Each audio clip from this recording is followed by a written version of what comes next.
الله أكبر حي على الصلاة الله أكبر. Arise, giving all praises to Allah, the Father of the universe, cherisher and sustainer of all the balanced universes. I extend the highest of honors to His Holy Divine Prophet, Noble Drew Ali, the founder of the Moorish Science Temple of America, Islam. Islam. We extend high honors to his forerunner, the Honorable Marcus Mosiah Garvey, the founder of the Universal Negro Improvement Association, who did indeed born and stir up the nations, Islam. Islam. I extend high honors to the Moorish flag, the red flag, the 5-pointed green star in the center. These 5 points represent love, truth, peace, freedom, and justice. These are the 5 highest principles known to man. Islam? Islam. I extend high honors to the American flag, also known as the Stars and Stripes.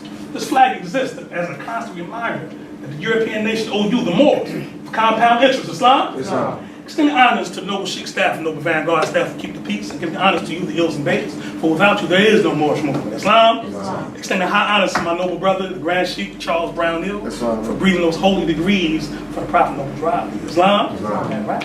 I don't have much to say this evening. I just want to, share with the Moors, a few reflections. This past weekend, we attended we actually demonstrated a book signing at Temple 39 in Raleigh, North Carolina. Beautiful Moors. Of the same body as our brother Sheik Charles Brown-El. As it was, as it's always been with any temples that are guided under our brother and our elder, Grand Sheik Clarence Prather-El, you'll notice that you're always greeted with love. Islam. No matter what temple, throughout the United States is under his leadership, you are always greeted with love. One thing I must say though, to camelback on the Grand Sheik's demonstration about the power of prayer. Okay, so we had to, navigate from Atlanta to Raleigh, which is roughly about 7 hours. We made it in about like 5.5, 6. Giving honor to our brother Ken Montgomery back, who held the wheel down up and back. He wouldn't let nobody else. That's right. Navigate. He had it. He kept checking him. Mo, you all right? Slam him up. Kept riding. But so we got there, and the Grand Sheik was, Grand Sheik again, give honors to him by name. Grand Sheik Nasir Maya-El and his wife sister Hope Maya-El. They opened their home to us, so they let us, freshen up there, change clothes, everything, and offered us water for whatever we needed, right? When it came time for us to get getting back in the vehicle to head over to the temple, the way this whole thing happened was mind blowing. The way the Moor parked the truck, he kind of parked it like there was like a little indentation in the sidewalk or whatever, the concrete. So the truck was kind of like tilted like this a little bit. So my wife was, when we all came up, my wife said the tire's flat. Oh man, right? So the Moor went, felt on the inside of the tire, whatever. Come to find out, the whole inside of the tire was thread showing, pretty much blown out, right? Now, in reflection, we were like, we know we was doing about 80 miles an hour for about 5.5, 6 hours, up the highway and stuff. But Allah That's right. and His protective Elohim and angels saw us safely there the entire time, right to the door of the Grand Sheik. Islam. Now, as Moorish American Muslims, we don't leave anywhere without doing the Moorish American prayer. That's right. In fact, we had the car and drive. Islam, can we put the car in park and say that prayer? That's right. Put the car in park, demonstrated the prayer, and that energy guided us all the way there. Islam? That's right. So you have to think back, and during the times where Allah carried you through a harmful incident, and you have to stop to bear witness to the fact that you were carried through that. That's right. Islam? Islam. Now, I know because, the European nations have weaponized religion, and most of us are scarred up when it comes to concepts of religion, prayer, charity, the high principles that our forefathers created for the redemption and salvation of mankind on earth. However, we have to realize that's what they did to it. Praise Allah, we were sent a prophet who gave us our holy records back to show us what the original Asiatic approach towards these systems were. Islam? Praise Allah for the prophet. Continuing on, the Grand Sheik, and then, so now, you had to get a jack for the car. You had to get a new tire. More, I got custom rims on the car. You know what I'm saying? All the custom rim shops were closed on Sunday, right? So the only one that was available was in Durham, is that correct? Right, which was about 20 minutes away. Now, the Grand Sheik had a meeting at the temple before we had the actual demonstration at the temple, right? So he had to call that off, to make sure that more got there, got there to get the top. Meanwhile, they called in over to the temple. Moors were already on location. Next thing I know, carloads of Moors pulling up. That's right. Islam, what you need? We carry this box with it. We had boxes of books, all kinds of stuff.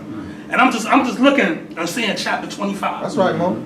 The Holy Covenant of the Asiatic nations. You're going to have it no other way. Which is in place to show and make us bear witness that no matter how bad we think it is in this Moorish Divine National Movement, right?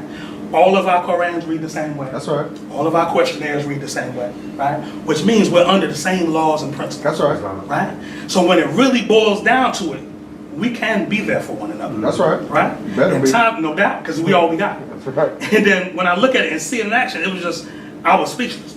You understand? Because like, with Allah giving us our prophet gave us, adopted us and made us family to one another. That's right. You see what I'm saying? Ourselves, the Grand Sheik, we've demonstrated, sometimes he might need help, and sometimes I might need help. We receive and confer reciprocal help, right. mutual obligations. That's right, Mo. Without hesitation, whenever we can, to the utmost of our power, right? And to me, that's just the most beautiful thing because, I know what it is out there in Asia. Another interesting thing too, was whatever you can, take road trips with one another. That's right, Mo. Because there's something about road trips, and without going into any detail, but just as an overview, it's something about a road trip, when you're riding with family, even if you're riding with family you don't get along with, you're going to have to open up. That's right. It's a divine energy where you got to start talking to each other and sharing with things that you normally wouldn't have told them. That's right. You see what I'm saying? So, that's something we definitely have to continue on, right? But we got to the temple. Beautiful demonstration, very well received. It was Moors from at least 3 or 4 different temples throughout North Carolina that came to Temple 39 and demonstrated with Grand Sheik and Grand Sheik's Maya. So it was beautiful. They fed us the babies like as was was standard, and our brother Prathiel's temples. The babies, these guiders of the nation, got up and demonstrated them them lessons. That's right. And brought tears to everybody. You know what I mean? Like. And the Grand Sheik, I don't know if this was planned or not, but he brought them babies up to demonstrate right before I had to come up. And what came out of me, I was pretty much sounding like the Grand Sheik back when he first started, And, because you can't, like, when you see the babies, because we all knew how we grew up. That's right. You wasn't demonstrating nothing No, holy sir. and divine growing Nothing up. close to it. At all, right? And to see these babies talking about Allah as the Father of the universe. Noble Drew Ali as Allah's prophet. And you speaking at it like 3 years old, 7 years old. With clearness and power. That's right. No doubt, no hesitation. It's hard to get adults to come speak in front of adults. That's right. Let alone children coming and speaking before with that confidence because they have a nationality. That's right. And they have their principles and virtues intact. Islam. Islam. All right. And just to make plain that holy zeal, because we've forgotten that when you have that that power that Allah has given you. To convey His truth, it comes off strong, right? That's that John the Baptist energy.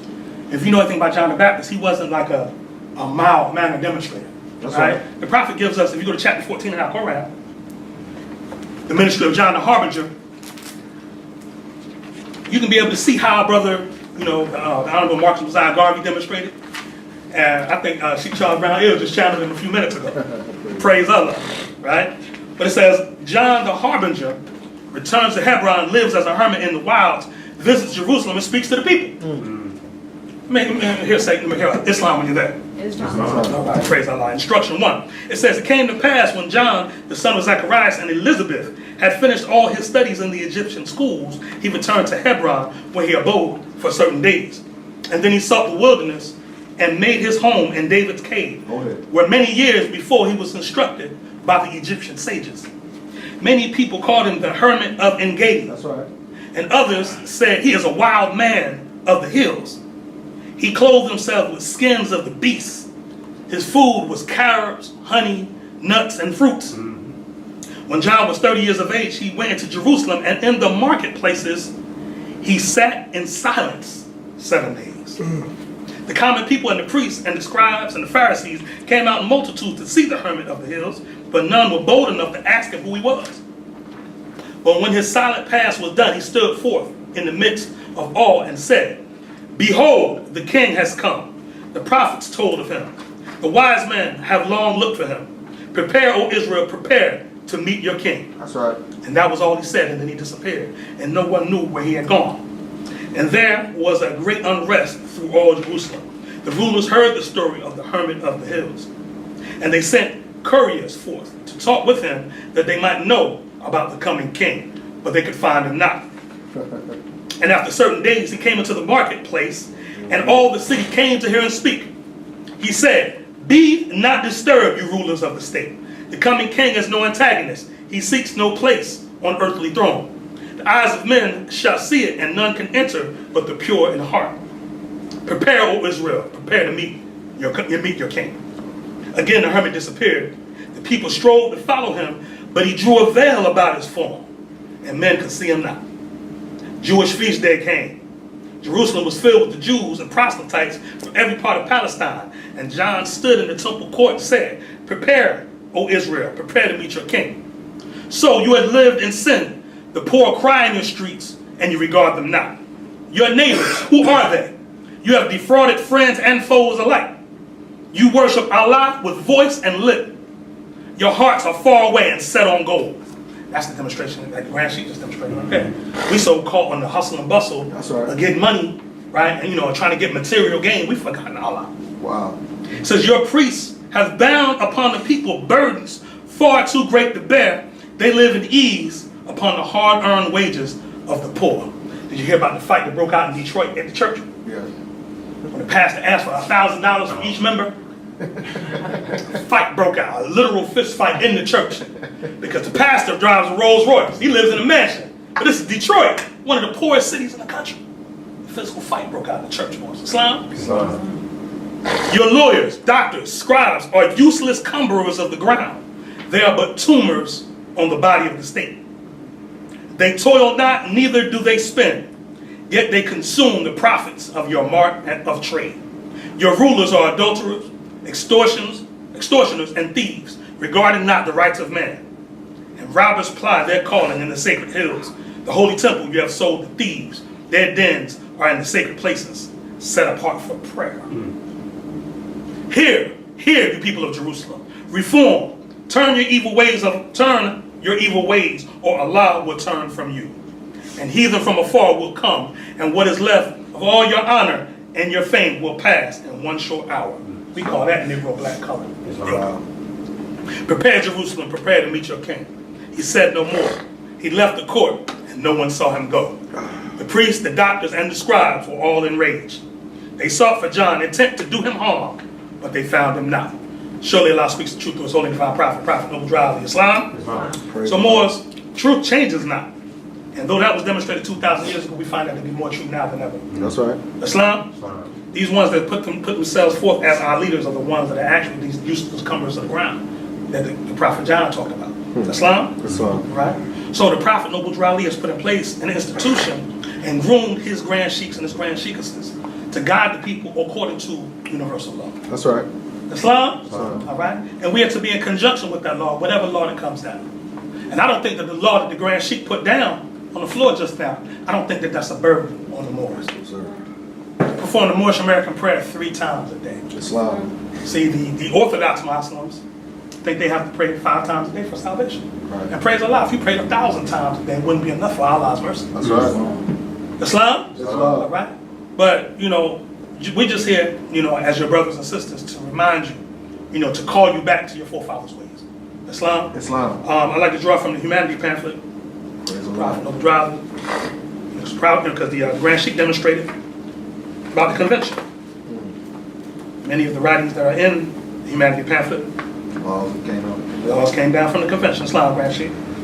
So from Friday, October 20th, 1928, it says, warning from the Prophet for all governors and Grand Sheiks and head officials of all temples. It says, renew your acts and amend your ways, because the great conference is on its way. That's right. And in it is where the law will be enforced before the great grand body. The continuance of the present officers in the temple would depend on your past good work. Those who have been delinquent may now know that they will not be tolerated any longer, because this great divine and national movement must move on according to law. These things shall be proclaimed. There is no favor in any of the temples, for the law is laid down, and everyone who claims a part of the work must be governed accordingly. All are one. There is but one temple in this nation, and there is but one prophet of the temples. I come to speak to all nations, bringing them a message of love, truth, peace, freedom, and justice.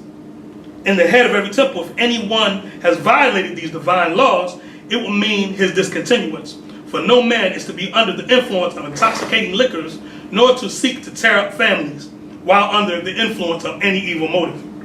Nor must he speak against anything that will prejudice the minds of the public against the divine movement. If any of the laws are violated, anybody of grand sheiks or sheiks can file a charge against the violation to the grand body over which the prophet presides.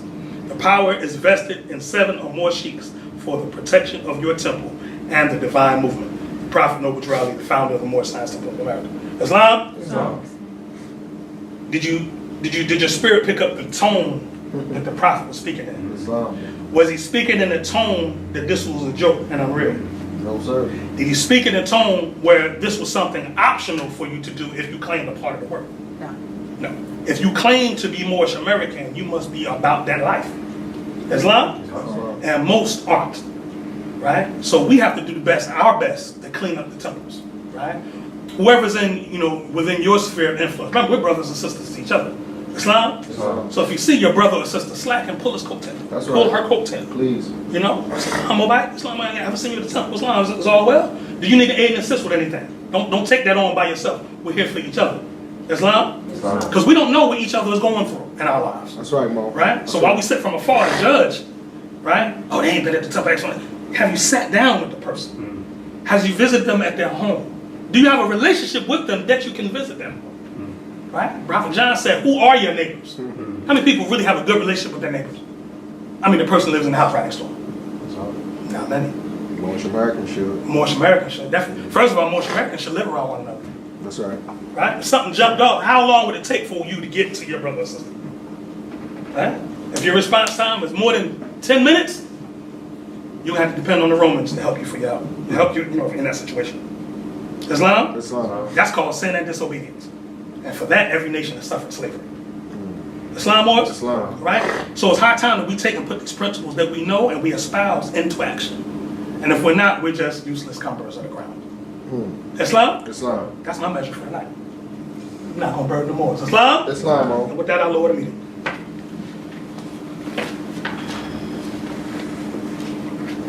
Moorish Science Temple of America, Noble Drew Ali founder, home office, Chicago, Illinois, March 11, 1929. A warning from the prophet to be read at every meeting. I hereby inform all members that they must put an end to all radical and agitating speech while on their jobs, homes, or on the public streets. We advocate peace and not destruction. Stop trying out your cards with the Europeans, for it causes confusion. There has been much confusion caused by members trying out their cards. The cards are for your salvation. Failure of obeying my orders will be of severe consequence. We are for love, truth, peace, freedom, and when these principles are violated, justice must then take its course. Any member or group of members that seek to hold malicious feelings towards the temple or the prophet, or to violate the divine covenant of the Moorish movement, will receive their reward from Allah for their unjust deeds. All true Moors must obey the laws laid down to them by their prophet, and if they lose confidence in their prophet, give up your card and button, cease wearing your turban or fez, and return to the state where I, the prophet, found you. For this is a holy divine movement founded by the prophet, Noble Drew Ali. And if the prophet is not right, the temple is not right. The prophet is sending out a divine plea to all true Moorish Americans that they may do their part in protecting the prophet and the temple. This is an everlasting movement founded by the prophet through the will of Allah to redeem his people from their sinful ways. Peace. Noble Drew Ali. Islam? Islam. Islam? Islam. Islam. Islam. All praise are due to Allah, the highest of honors, to his holy divine prophet, Prophet Noble Drew Ali. Give honor to yourselves to sacrifice on a Friday night to be amongst the more so we can come and reason together. Islam? Give honor to today's holy day to give us a chance to practice ascending to our Father God Allah. That's right. Islam Moors? Give honor to our noble Sheik, Sheik brother, Grand Sheik Charles Brown-Neal. In the Piscean record, in the book of Genesis chapter 18, it talks about Abraham. Oh, yeah. It said when Abraham was at his tent, 3 angels came to visit him. Right? To bring him good news. That's right. Islam. When Abraham saw these angels, he ran to get the water, ran to get them food, and bowed before their feet. Because these angels, what is the angel?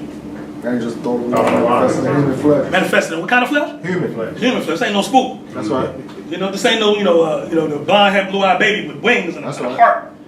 These was brothers. That's right. Islam. And they came with a holy message for him. Islam. Islam. When I pulled up, man, and I saw the Sheik Charles Brown-Neal, the Brown-Neal family van out there. I saw, angels there. Islam. Praise I got hype. Islam. Because I knew some good lessons, some good messages were going to be put across this floor.